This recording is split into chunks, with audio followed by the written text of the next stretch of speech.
Hello and welcome back to the Grapple Theory podcast. Thank you so much for joining us once again. Now, this week we're venturing out all the way to California for our guest on the podcast. They are someone who has been making absolute waves for themselves over the last year and a half since wrestling came back. That's when they made their debut, and they're already making waves on the scene, really rising up the ranks. They're coming over to the UK soon, which is a perfect tie-in for why we've got them here on the podcast.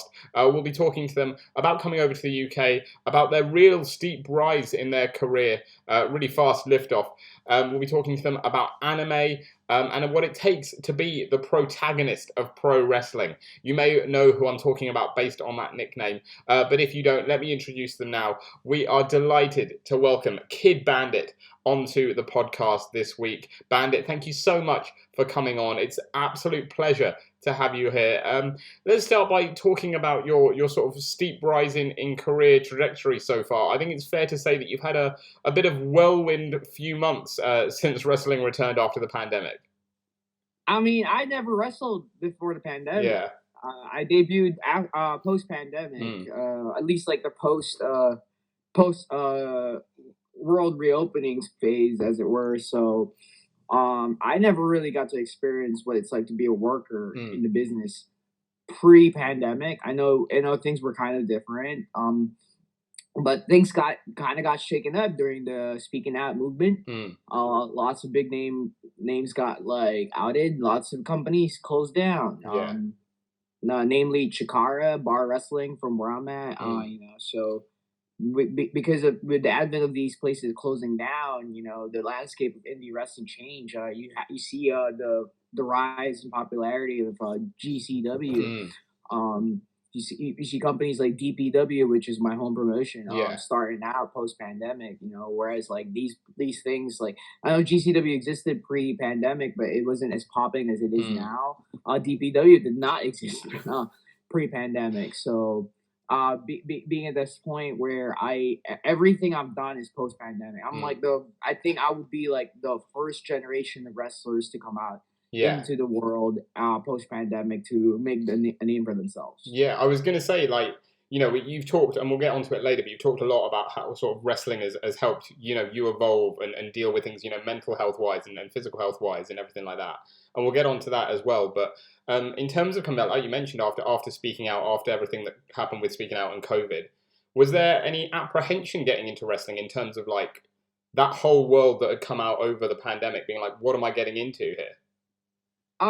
Because I was a trainee, I know, and this is very responsible for me, but because of my position in wrestling at the time, I heard the stories, I heard the names, but I didn't really it didn't mean much to me then, just because I wasn't close to any of these people. I didn't know, like they were all just names to me, So like, I didn't even I'm gonna get crucified for this, but I did not know Joey Ryan and more wrestling until like months after I was already in the circuit.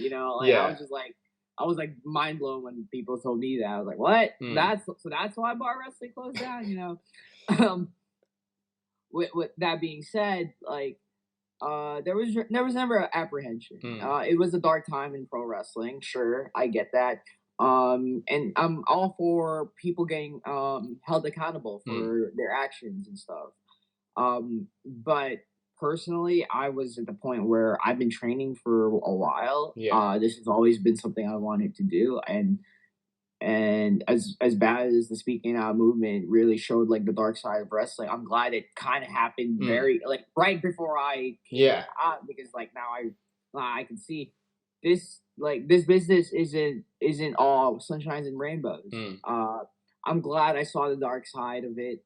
I'm glad I wasn't involved. Like number one, no one I know was personally outed. No one I know personally was a victim. So so I'm glad I was kind of disconnected from it, but at the same time, seeing that unfold right before my very eyes definitely showed me that, like, don't be naive. Don't be coming into this expecting everybody to be kumbaya.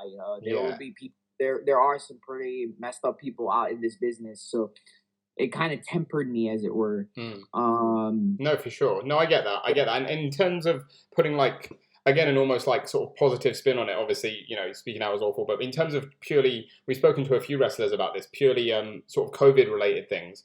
While COVID has been tough and lockdown has been tough for so many people, in purely wrestling terms, it seems like it's been almost a blessing, because you had these people who sort of went to AEW, WWE, NXT, and that sort of, I don't know if you felt it, again, like you said, being this sort of first of this generation of post-pandemic wrestlers, but it sort of opened this gap for loads of people to fill that void that the people had left by going to AEW, WWE. That those people may not have got that chance otherwise.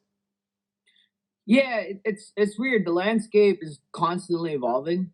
Every time WWE releases talent, every time AEW doesn't renew a contract, like you get more people coming back into the scene, and they're active wrestlers, and they got name value because they were involved in major companies, And then you get like self-made wrestlers like Ali, Effie, myself, who aren't signed to these major companies, who are making names of ourselves as well on our own. And then you just get all like an incredible talent pool just working the industry at every single event, almost, as it were, at least from where I'm from in America. Every show I do, it's kind of like, as an indie wrestler, it's kind of a badge of honor to wrestle someone who signed with a company or who used to be a WWE superstar.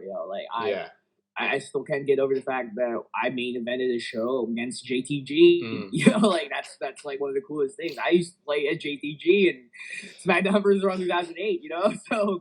So I think it's very, very impressive that I got to be at that point where I'm blessed that I get to share the rings with people who not only are willing to teach me how, because that's one of the things I'm like, because of like how new I am in the business. Like, I'm very self-aware that I am not great. I am a constant work in progress, and I hold on to that to further advance my technique, my craft, because this is like, if you don't get into wrestling if you just barely like wrestling. You get into wrestling because you love this, So if you love it, you're always in that constant mode of self-improvement. So yeah. Sorry to go off in this. No, it's fine. No, I love the tangents. The tangents are always fun. But you mentioned that, and again, like talking about how new you are still to the business, but you talk about main eventing against JTG, AEW Dark, things like that. Like, do you sometimes have to take a step back and look at like just how much you've already achieved in your career, considering how short your career's been so far? To put it into perspective, within a year, less than a year's time, I got to wrestle my childhood idol. I got to, be in the same cards as legends. I got to wrestle a legend. I got to wrestle. I got to main event against a former WWE superstar. I got to wrestle in multiple states. I will be debuting in different countries. I performed on national TV. I amassed the following. I was able to pay my bills doing nothing but wrestling. So in less than a year. So it's a very rapid slope of success that when I jokingly say this, I'm not gonna do it, but if I retire tomorrow, I feel like I've done everything I wanted to do. And with the exception of like winning a singles title or getting signed to a company, but like not everybody, like in the indies especially, even get to like one of the milestones I was able to achieve, and it's a constant struggle to not be arrogant about it. So like, because like I am fortunate enough that on my upbringing in the business, I shared the locker room in what people would I hate the term now, but I have to acknowledge it. A shindy, which is a bad indie company, or that books bad talent or untrained talent. But my time in these companies showed me that this is a dream for them as much as it is a dream for someone who's succeeding, and it doesn't diminish their dreams because they're not accomplishing the things that I'm accomplishing. So being able to share locker rooms with these hardworking talent that that unfortunately don't get the same amount of success or recognition that I'm getting or other people like are getting, it does not diminish their Mm. work ethic. It doesn't diminish their dreams. And realizing that fairly early on definitely helps me be a little bit more humble. I mean, I Mm. try. Yeah, yeah, I think you do a good job. Absolutely. Like you say, I think when you're having success and stuff, it can be hard to like sometimes, reel it in and not let it like get to your like not show it off too much.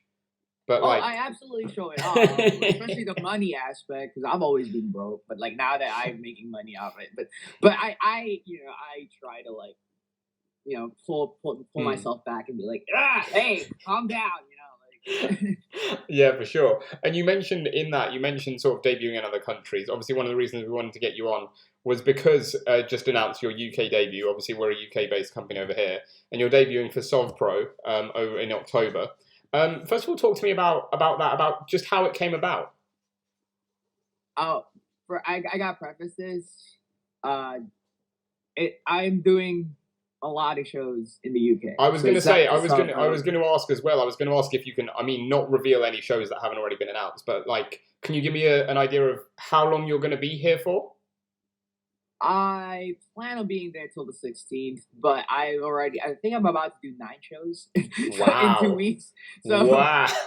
yeah, that's the plan. If I can make it work, I'm planning to do 9 shows in 2 weeks, just because I'm kind of wild. Awesome. Yeah, no, that's I'm great. sorry, That's 3 great. weeks, 3 weeks, 9 shows. Yeah, you wanna have a whole tour of the country, right, while you're here. Exactly, and I want to learn as much about the culture and the wrestling aspect, because I know Brit wrestling has a very different approach to wrestling Mm. versus where I came up about, and that's something I'm very excited to do, is because like touring America, I realized that certain places prefer certain things, certain Mm. places do certain things different, and definitely when I go across the pond, like I'll see that Brit Rest has a very different approach of doing things. They have a very different way of approaching Mm. wrestling. So I'm very excited to learn that. I'm excited to like see how, like, because I think wrestling is cruel when styles clash. Mm. Get it? but so someone like me who has a very distinct innovative offense Mm. that I kind of came up by blending in every single form of training I've ever done, and pitting that against like the catch as catch can style wrestling that Brit Rest is pretty famous for, Mm. or the very orthodox way of acrobatics that like the Pac and Osprey kind of innovated, Mm. So being put in positions like that, whereas with me, I'm trained professionally, but I approach wrestling like a backyarder, and I think that you could translate that as very much so, because I used to want to do backyard wrestling. I just Mm. didn't have friends that wanted to do backyard wrestling. So, but that's how I approach my viewpoint of wrestling. Yeah, absolutely, and that's really cool. That's really cool. And I mean, I've got to ask about this as well because we get obviously, a lot of talent coming over from America, Japan, things like that, who come over and wrestle here. But again, not to let it get to your head or anything, but like I don't think I've seen an announcement like the Solve Pro one where they announced you and it blew up so much. Like beyond anything, I don't know, I definitely couldn't have imagined how much it blew up. I don't know about you. But like how did that feel to know that like so many British fans who like probably haven't even seen you wrestle yet, maybe on TV or something, but like haven't even seen you wrestle in person yet, are so pumped to see you. So the pressure is insurmountable. I was like, yo, why do y'all like me? I don't even like me, but now comes the part where I have to prove that I'm worth the hype. Mm. I got to prove that because I have naysayers. I absolutely have naysayers, because I'm not the most technically gifted. I'm not the most even my flips, they're not as clean. The kicks, they're kind of sloppy. But I think that's what makes me me. Like somehow I pull it off, and that's kind of like just not just an allegory for my wrestling, but also an allegory for me as a person in general. Like nobody understands how it works. I don't even understand how it works, but somehow we'll get by. And that's kind of like an involuntary life approach that I've taken. So. Yeah, brilliant. And that's the thing I want to ask about in terms of, again, like Twitter, I guess, internet makes it so accessible. But in terms of British wrestling, like in terms of, I guess, I don't know if you know who you'll be facing at certain shows yet, but like, do you have a list of like a few people that you'd love to face or like over here in British wrestling? Yeah, and you just had her in the podcast. What was it, like an hour ago? Oh yeah, Commander Stephanie Sterling. Yeah, yeah, that's coming out this Yeah. weekend as we're recording this. Yeah, yeah. The internet wants it. It's a match made in heaven, and I can't really talk about it too much yet, but it does sound like it's. Oh, if that Yeah, happens. okay. Spoiler alert is my nemesis. I'm just gonna. Yep. I'm very excited to see. I mean, okay, so like I never thought I'd be wrestling Simon Miller. I just wanted to meet him. So now I'm gonna match with Simon Miller. I'm like, oh crap, here we go. There was a time where I was overwhelmed with like my shoot job, so like the only way I could really catch up on wrestling was watching Simon Miller's ups and downs. So like now I get to like share the ring with him. I'm like, I don't know if I want to. I don't know if I want to kick you in the head. I respect you too much. He'll be fine with it. I'm sure he'll be fine with it. He'll love it. Oh, I mean they're bald, so like it's a prime target. I gotta kick the head, but I won't kick it too hard because I don't really like Simon. Everyone in that match is actually they all look like alpha males, and I'm like, I was gonna say you look very different to everyone else in that match. It's gonna be a very stark contrast. I like the fact that they specifically picked that photo of myself for the graphic. I'm like, nice. Like, yeah, I was already gonna be like as different from everyone as possible, but this definitely takes it to the next level. But you know, I have gear coming in that I'm gonna unveil in England. Or I'm sorry, is England like the proper term for? Yeah, so Britain is Scotland, England, Wales, Ireland. So if all your shows are in England, then it's just England. But Britain is those four countries as a whole. Manchester. Yeah, Manchester's England. Yeah. Okay, so I have no concept of geography of the great country of the United Kingdom, just because I'm kind of a ditz. No, that's fine. To be honest, like I think like I wouldn't expect like people outside the United Kingdom to have like any great knowledge. Like even I get confused sometimes. I'm like there are towns like I've lived here all my life, and there are towns like on the border of like England and Wales, and I'm like, is that England or Wales? Like, what do I count that as? Right. Like it's like when foreigners go to America and they expect everyone to have like the same hell yeah. Even though I'm from Alaska. Alaska is vastly different from everything else in the country. I live in California now, which is very, very, very different. Right? Yeah. So I assume it's a lot similar to how that is over there, but at the same time, I don't want to step on anyone's toes. No, I get that. I am a visitor in the country, and I want to be as respectful as possible. So educate, like that's the fun part, is educating myself with like the places I'm going to, just to make sure that I'm very respectful of the traditions of how the approach of everything is, and also for my safety, because if you say I totally forgot that in certain parts of the country, actually mostly in America, everyone drives on the right side.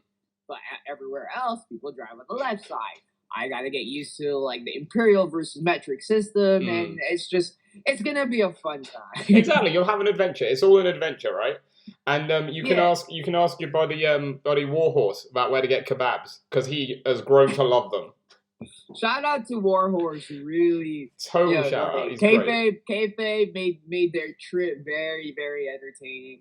But also behind the scenes, they really took care of me, made sure I had a place to stay, and it was just like they went above and beyond. So massive shout out. I was gonna say like you and Warhorse, like I think it's the most unexpected but most incredible like friendship like dynamic of the year in wrestling. Like they really took me under their wing, and I wish I was more local to them so I could see them more and more. And I could learn a lot from them because I love learning. You know, like, I love going to seminars. I love being told that this is what I need to work on, because I get to apply that. You know, and I get to get better. And that's like one of the things I really enjoy, because like number one, it's in character for me to be in a constant state of progression and learning, because progress is a very, very good thing as a wrestler.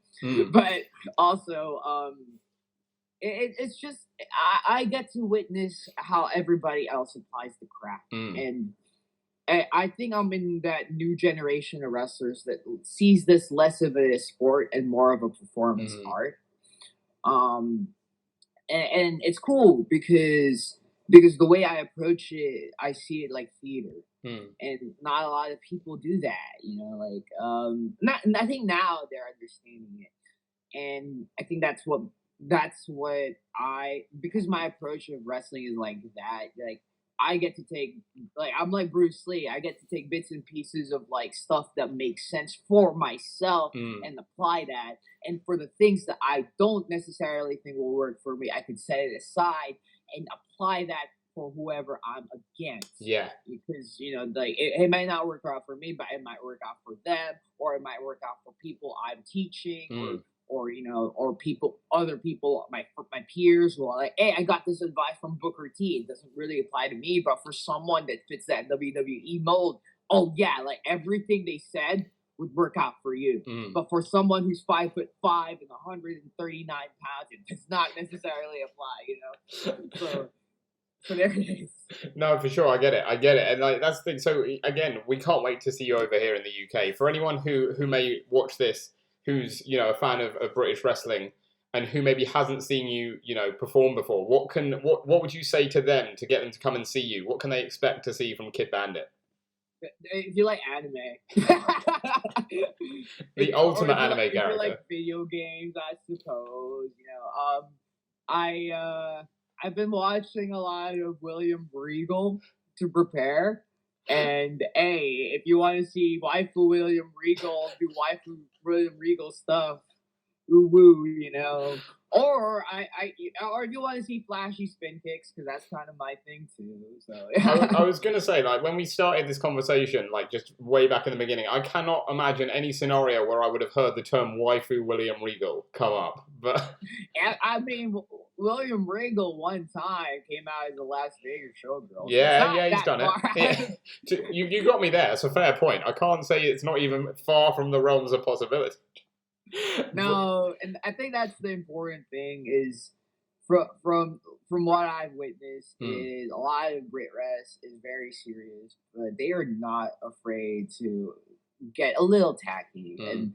And as someone that grew up watching a lot of Mr. Bean and taking a lot of Mr. Bean influences into my wrestling, which I'm surprised nobody's pointed that out yet, So like, because I with the anime stuff is very prevalent. Yeah. People don't realize I take a lot of influence from Bugs Bunny, from Mr. Bean, from all these like comedy stuff, Charlie Chaplin, because that's how I perceive wrestling as theater, So that's my approach. I was gonna say I've never seen the Mr. Bean, and I wouldn't have got the Mr. Bean. I can see like the other stuff. I get that, but like Mr. Bean has thrown me there. That's like it's because the way they sell, because they always get hurt. Yeah. Unintentionally always get hurt.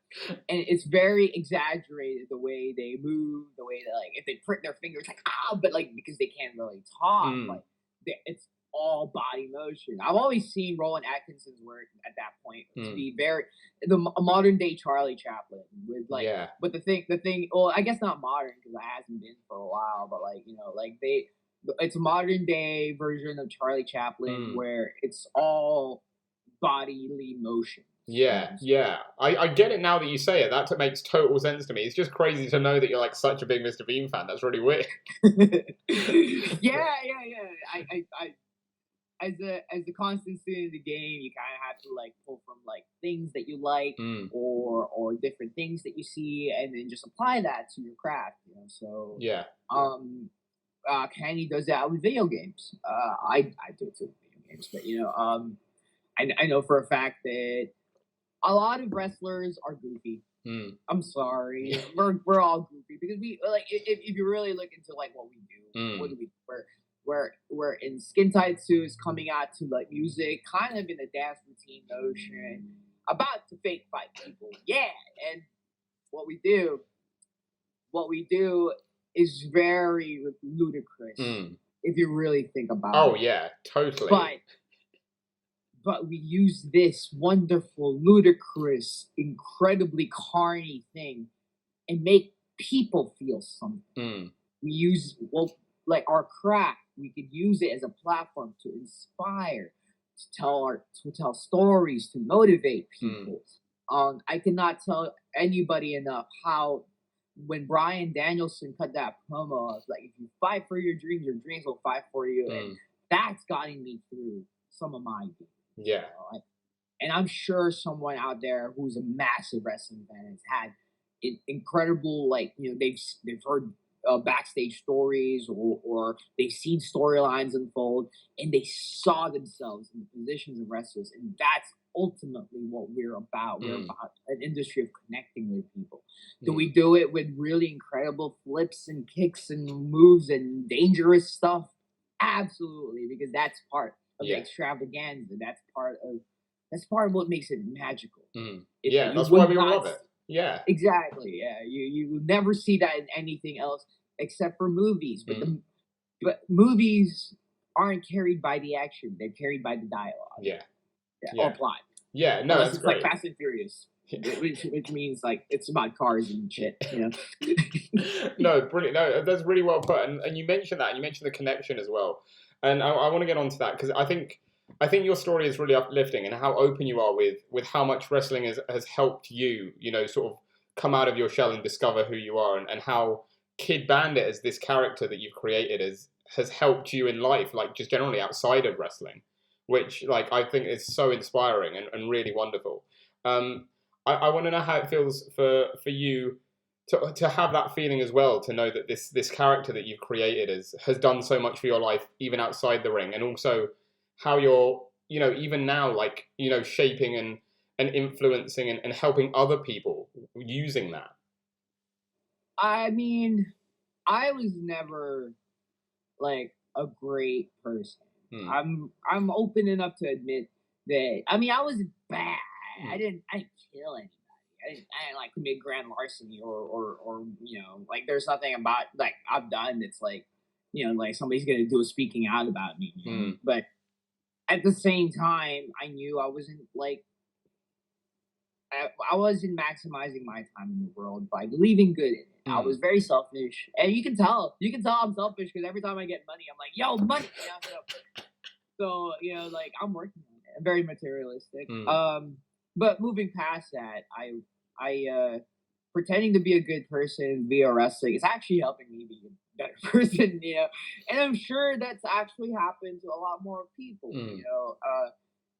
and like, yeah, that's kind of a babyface thing to say, but it's also like, like when it really started hitting me when I would get thousands of messages of people just saying, hey, look, you being so open about your sexuality and like your gender identity helped me be open about my gender identity. And I'm like, wow, like all I did was just be me, and realizing that being myself and being proud of being myself is sometimes what it takes for others to like just be the same way. Like that's when it hit me. Like wrestling's cool, like that's what we're really doing. Yeah. And that's why I hate it when people say, that's fake, right? Like, yeah, but like if it's fake, why does it make people feel that? Yeah. I hate that. Like scripted and fake in my mind are two very different things. Yeah. I say fake. Yeah. I'm sorry because like I do have a life outside of wrestling, and I get surrounded by people that just say, "Oh yeah, it's fake." Like, yeah, I know, but like, it's awesome. Yeah, it's great. Like, it's great. Yeah, it's awesome. And to go back to what you're saying, like, your question about like how does that make me feel? Like, I feel great, but there is that point where on my darkest days, I do wish that someone like Kid Bandit existed for someone like me when I was young. Because underrepresentation does kind of get at you. And it does suck because I know my flaws. I know everybody only really sees what I want them to see, what I want to present. So nobody really sees like the dark side, like the dark side of Kid Bandit. So So they don't see my lowest points. They don't see my struggles. They don't see me break down because I took too many bookings and I realized, crap, I got to be on the road longer than I get to be at home, and that's like the worst thing if you're an introvert. You know, they don't see that, and I can never be the role model Kid Bandit is for other people because I'm Kid Bandit. I know that I fall apart, and sometimes I'm open about that. You know, like sometimes I get really high and I just tweet. I tweet like how I feel, and somehow, some way, like that makes me more endearing to some people. I think that's the coolest thing. You know? Yeah, I think that's good. I also think I'm annoying people, so I do feel really bad. No, I think people love it. I think, and that's really important. It's really important to be open and let people see that side of you. And I think, like you said about representation, it's really good now because I think over the last few years we've been seeing more LGBTQ plus representation in wrestling, whereas I think maybe a decade, 2 decades ago, it was like a gimmick. It was like you'd have one token LGBT person and they'd be on because it's a gimmick. But now it's like, it's just a great community of great wrestlers, and it doesn't matter that they're like LGBTQ plus. They're just great wrestlers, and that's the community they happen to belong to. And I think that's really important, just blending it rather than making it a different thing. Yeah, and that's like I've been told by so many of my peers to slow down, and I appreciate that. I mean I actually agree. I need to slow down. My body is like falling apart. My mental health sometimes falls apart. I barely see my dog, you know. So, but I don't want to slow down because like you said, like for a long time it used to be a gimmick to be like this, and if I succeed, when I succeed, I get to show everybody, hey, I got to this point because I worked my ass off. I check no boxes. I check like I'm under 5'6". I'm less. I am definitely less than 205. I don't have a lot of muscles. Like I don't have a 6-pack. I never lift people up because I'm so tiny, you know. My promos are okay, but like it's a what was it, acquired taste. And yet somehow I am gonna conquer this world because I love wrestling, because I'm working hard, and I want to prove that it doesn't even matter who you choose to love, what you choose to identify, where you're from. Like what was that? What Mewtwo said in the Pokemon movie? The circumstances of your birth is not what defines you; it's what you do with your life. I'm like, yo, that's it right there. I am gonna be Mewtwo without like the weird psychic powers of terrorizing like 10-year-old children with Pikachu. You know, I'm gonna be that because it's important for someone to see that, and when they see someone like me succeed, then they will not like they won't be afraid to go after what they love because everybody talks about like, hey, you know, like you could be the next person to cure cancer if you went to college, or you could be the next person to discover like the iPhone 58 or 69 or whatever. But what about like the next person to, you know, inspire? Like what about the next person to paint like the next Mona Lisa or sing the next, I don't know, Through the Fire and Flames, because I like that song. Love that. Yeah. Like or play guitar through the next Through the Fire and Flames, or because arts and entertainment is such a vital part and aspect of human society, and its culture, and it's integral, and everybody like laughs at you when you pursue something in that career field because like it's not money making, except I'm making money now. So hey, if I can do it and I check none of the boxes, then someone out there should hopefully find the courage to face their fears and chase their dreams. Absolutely, perfectly put, perfectly put. And I've got to say, someone quoting Mewtwo is the best quote we've ever had on this podcast. That is brilliant. That's fantastic. I probably butchered it, like it's the verbatim. No, I think that was it. I was trying to think while you were saying it. I was like, I think that's it. That's how I'd say it. Yeah. Well, you talk about Mewtwo. I know it's not, you know, part of it, Pokemon is anime. Some of them are a bit more like cartoony, and that's a bit weird. I don't like those ones. The anime is clearly the elite. But we had, a little while ago now, at the start of the year, we had Rebecca Resner on, and she's a huge anime fan as well. Yeah, love her. And I asked her about her favourite animes. So to have you on and not ask you about anime would be a travesty. So For you, if I said to you, I'm going to put you on the spot, but if I had to say, like, you know, for anyone watching who maybe hasn't checked out that much anime, if you could recommend 3 anime for someone to watch who doesn't really know anime that well, what would they be? All right, King of the Hill, The Sweet Life of Zack and Cody. Is that anime? Is it? And my favorite part, the best anime in the world, Gordon Ramsay's house. He is animated. I'll give you that. Like Ramsay he's absolutely animated. Ramsay's the most animated person I've ever seen. Yeah. All right, real answer. Gundam Wing. Because it's a very mature anime. If you're into sci-fi, like how could you say no? Lasers and giant robots. Yeah. You know? Also, Gundam Wing definitely had like one of the darker. I mean, Gundam usually has a dark storyline to begin with, but Gundam Wing has that nice balance of like lightheartedness, but also like they acknowledge that everyone was young.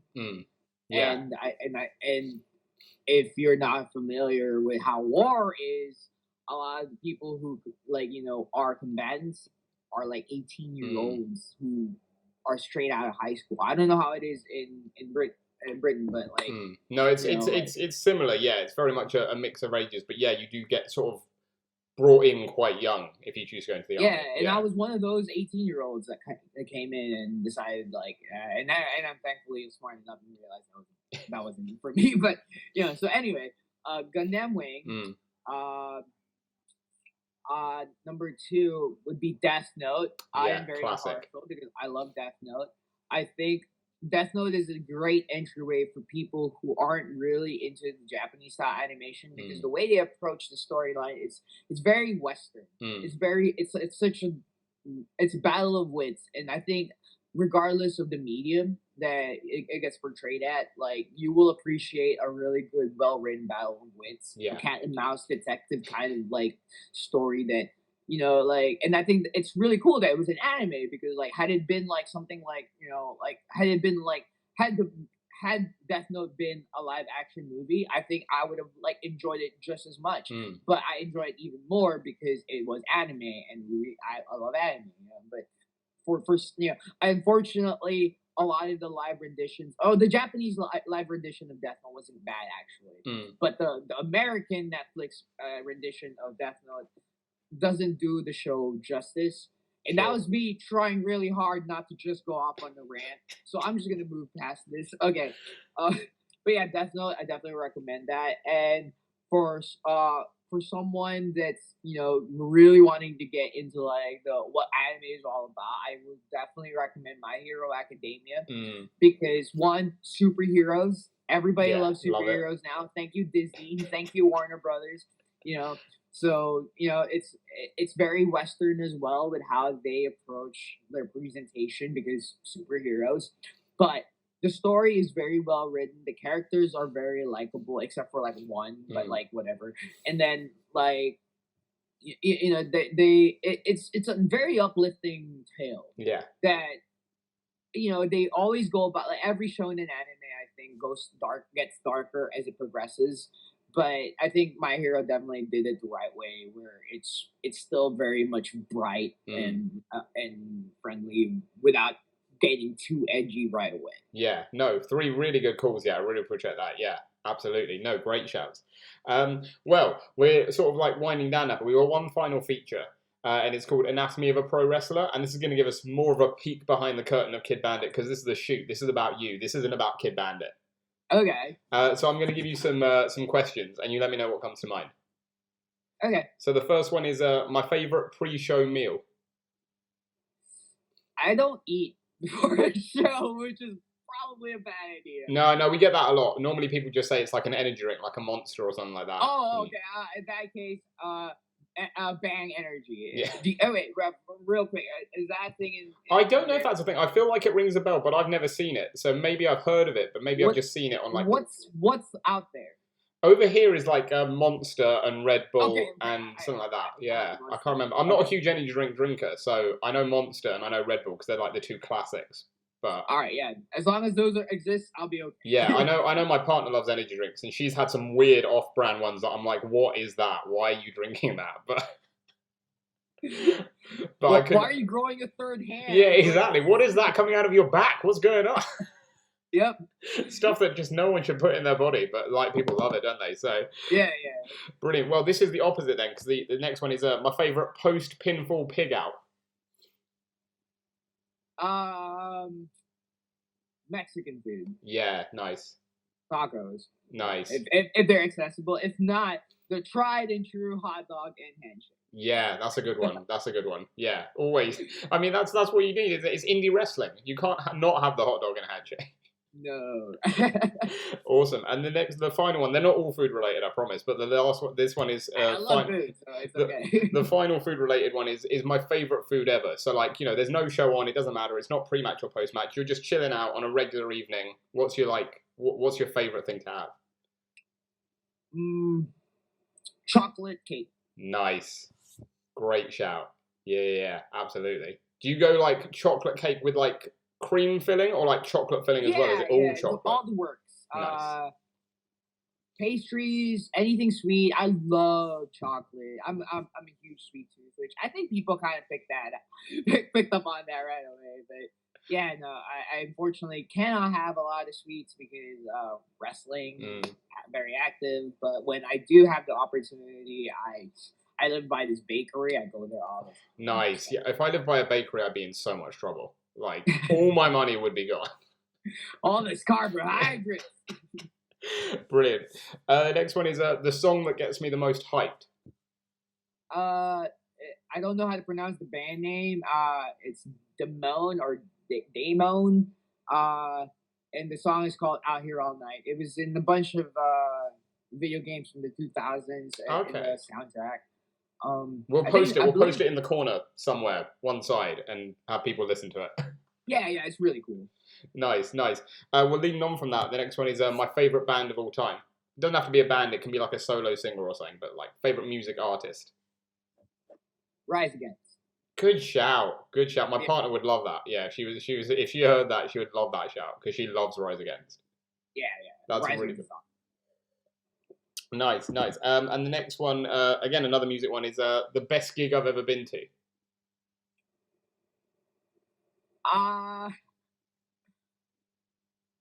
There's a band called the Aquabats. Okay. They're a ska band, and their whole shtick is that they're all superheroes. I need to look these guys up. Yes. Fun fact: the singer is the creator of Yo Gabba Gabba. No, that is amazing. And I believe they've been on the show, like as characters in the show. I'm not quite sure, but I remember they played a concert, and because everyone already came in, it's like a wrestling show. Everybody already came in knowing it was a work. We all came in knowing that the concept of Aquabats is silly as shit. And you didn't need alcohol, you didn't need weed, you didn't need anything to just go out there and be silly because everyone was already silly. And it's a ska show, and it was really fun. Love that. That is brilliant. Yeah. That is brilliant. Again, like you say, like a ska show as well. It's such an odd place to have that sort of show, but like.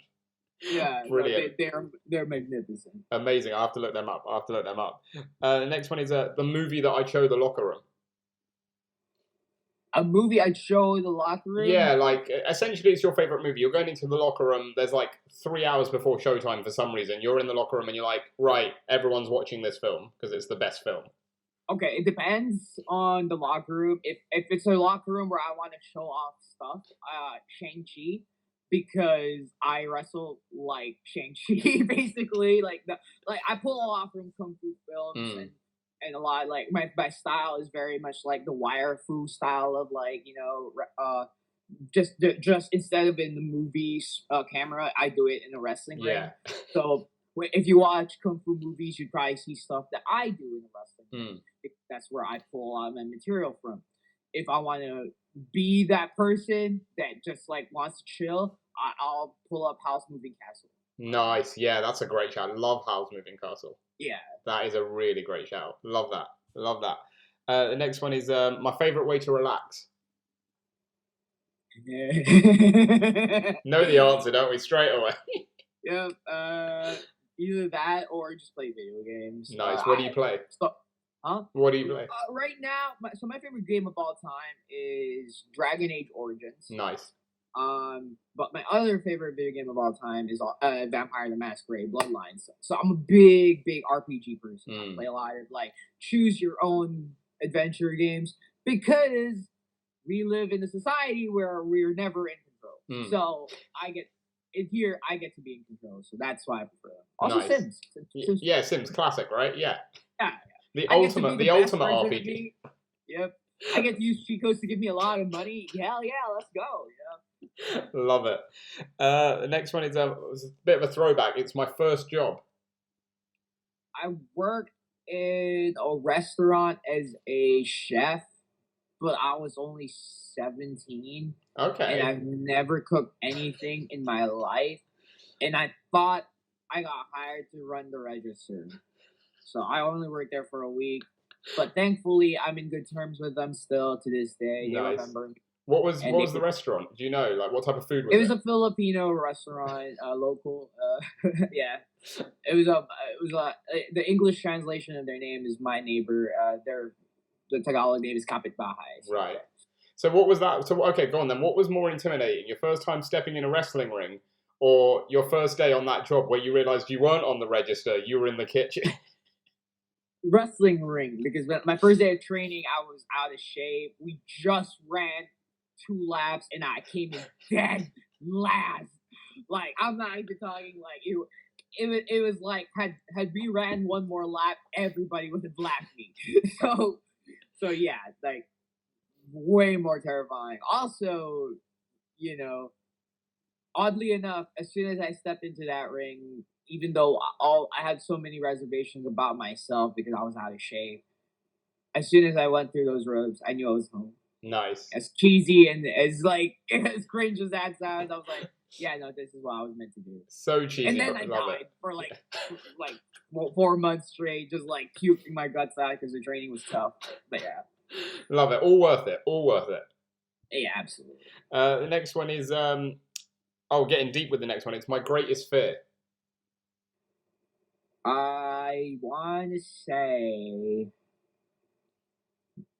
losing all my money. Sure, that is a fear. I have that fear a lot. Or losing financial stability. Yeah, that makes sense. That makes sense as well. Like, I have that all the time. Like, I think that's the annoying thing, isn't it? Like, all the shit you learn in school. People don't teach you the stuff you need in school, like, what it's actually like to deal with being an adult. Yeah. Like, you'll academically, we're very, very well versed on a lot of things, but like, you only really specialize on one academic field if you really think about it. So by the time you're an adult, like these things that you should have learned on your upbringing, you kind of just have to like figure out on your own, or if you're lucky, your parents will walk you through it. I'm fortunate enough, but my parents were cool. But at the same time, I am a very, very materialistic person. So. No, get it. I get it. Next one, a couple of wrestling ones next. The next one's my favorite wrestling match ever. That I've done? It can be one. Let's have one you've done and one you've seen. One I've done, me and Dean Alexander versus Fuego and Fuego Dos. Solely because Fuego Dos, it reminds me of someone that I was trained by. That rhymes with the name of Tony Fodes. So who could that be? Yeah, and they're my favorite wrestler of all time, even as a kid. So being able to kick them in the head, I'll move on. Favorite match as a fan, Sami Zayn versus Shinsuke Nakamura, NXT Takeover Dallas. What a Shinsuke match! Nakamura debut. I remember that whole event was stacked. It was incredible, but I had to watch. As soon as I watched that match, I knew Shinsuke before. I've been a big Sami fan for a while, but watching that match kind of unfold, and I had to. It was one of those matches I had to like stop, like because this before WWE moved to Peacock. I stopped the stream, rewinded back, and watched the match all over again from the entrances to the finish, just because I was mesmerized with how great the match was. That is an excellent choice. That is a really underrated match. Like, in terms of, because NXT have put on so many bangers, like especially on Takeover, that I feel like that one really goes under the radar. But it was such a great match.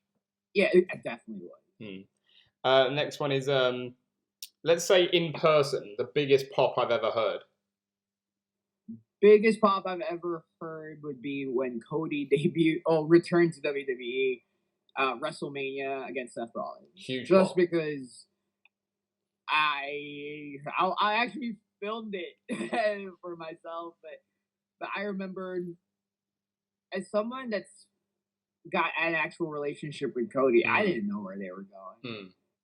So being genuinely surprised, just like everybody else, it was awesome. Yeah, and that must be really nice as well, as like, again, as someone who has that, like, you know, actual relationship with him, who, like, you know, is not just a fan who's been like, oh, he left AEW, or like a WWE moment where it's like, oh yeah, he's WWE through and through, but just to like see him clearly be like happy with what he's doing.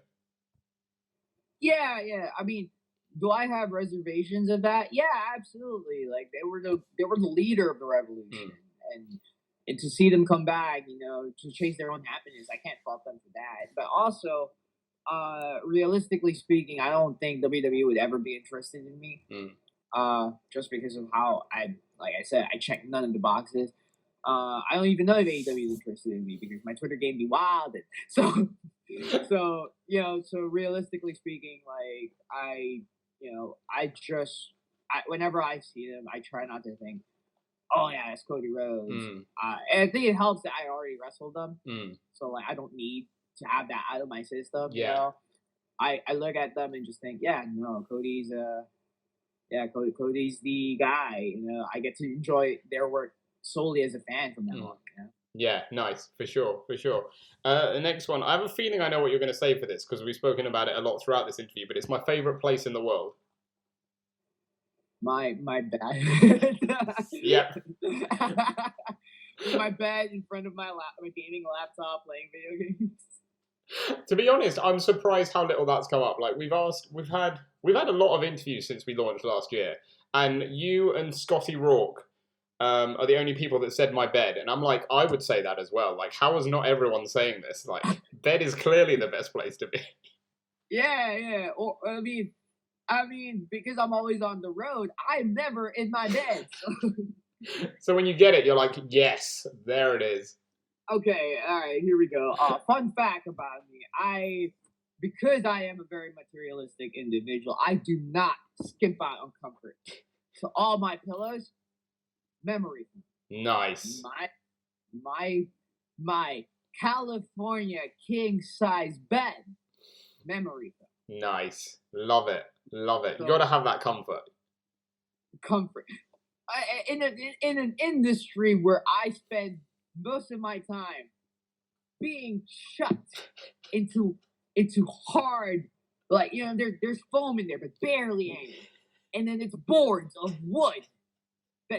It looks springy. It's not springy. I'm sorry, it's springy because I'm hitting it really hard. I'm bouncing myself up because I weigh like 139 pounds. That sucks. Yeah, and you deserve to come home to comfort. Exactly. Yeah, when I lay down on my back, I want to sink. I want it to remember with memory the good things in life. Perfectly put. And the final question, opposite to what we've just talked about, is my dream holiday destination. Dream holiday destination. Oh, this is gonna suck because it's the same exact answer. My bed, in the comfort of my own home, but I don't have responsibilities for at least a week. Nice, proper minimum. Staycation, yeah. And my Wi-Fi does not go out at all. That is dream. That's a dream vacation of mine, and it sucks because like everybody's gonna say I'd rather go to Paris or Hawaii or something, and that's fine. But I am a true introvert.